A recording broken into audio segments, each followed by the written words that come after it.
బసంత్ నగర్ గ్రామ పంచాయతీ ఎన్నికల ప్రచారంలో భాగంగా 9/12/2025 మంగళవారం ప్రముఖ నటుడు Chakravakam serial fame Selvaraj Kumar, Jabardasth actors Ramu, Vinod ప్రత్యేక అతిథులుగా గ్రామంలో సందడి చేశారు.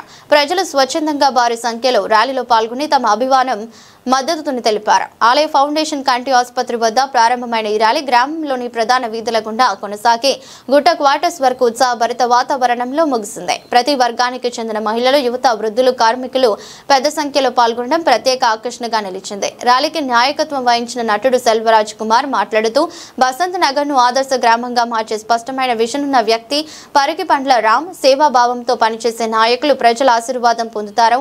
బసంత్ నగర్ అభివృద్ధి రామ్ గారే సరైన నాయకుడు పేర్కొన్నారు. ర్యాలీలో పాల్గొన్న ప్రజలు పరికిపండ్ల రామ్ అభ్యర్థిత్వానికి ఘన స్వాగతం పలికి అభివృద్ధి, సేవ, పారదర్శకత ఆధారంగా ఉన్న ఆయన మేనిఫెస్టోకు తమ సంపూర్ణ మద్దతు ప్రకటించారు. సర్పంచ్ అభ్యర్థి పరికిపండ్ల రామ్ మాట్లాడుతూ ప్రజలిచ్చిన ఈ ప్రేమ, నమ్మకం నాకు బాధ్యతను మరింత పెంచింది. బసంత్ నగర్ ను ఆరోగ్య, విద్య, ఉపాధి, వ్యవసాయం, పర్యావరణం, పారదర్శక పాలనలో తెలంగాణలోని స్మార్ట్ మోడల్ ఆదర్శ గ్రామంగా నిలబెట్టడం నా సంకల్పమని అన్నారు.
మీకు తెలుసు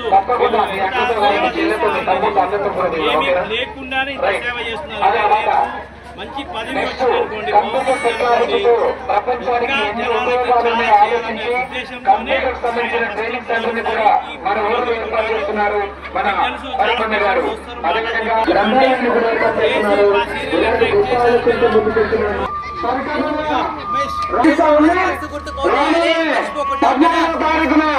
వారి యొక్క సంపూర్ణ మద్దతు తెలుపుతూ వారి అన్ని ఓట్లు మరి రామన్న కేసు గెలిపించడానికి వారిని ఆశీర్వదిస్తున్నారు.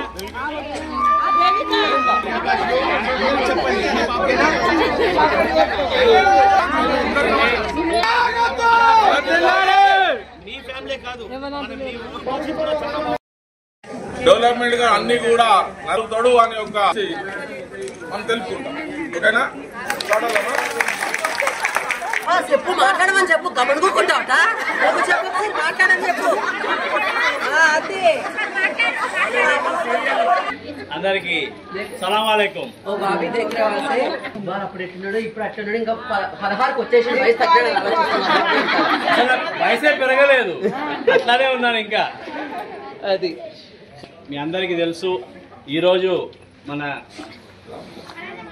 రాములు గారి గురించి మీకు అందరికీ ఈరోజు ఆయన ఫస్ట్ టైం ఒక ఎన్నికలో నిలబడ్డారు. వచ్చినాము ఒకటే ఒక రీజన్. నేను జనరల్గా చాలామంది డబ్బులు ఇచ్చి పిలుస్తుంటారు నన్ను, ముఖ్యంగా ఎలక్షన్ వాళ్ళ దగ్గరికి ఎప్పుడు పోను. ఫ్రీ సర్వీసు ఎవరైతే ప్రజలకి ఉపయోగపడి వాళ్ళ యొక్క సపోర్ట్ మాత్రమే నేను వెళ్తాను. ఈరోజు అదే పనులు చేస్తున్నారు కాబట్టి ఆయన గురించి మాత్రమే నేను వచ్చాను. నేను ₹1 నేను తీసుకోలేదు. ఇంకా నా పెట్రోల్ డబ్బులు పెట్టుకొని నేను హైదరాబాద్ నుంచి ఇక్కడికి వచ్చినాను. గెలిపించాలని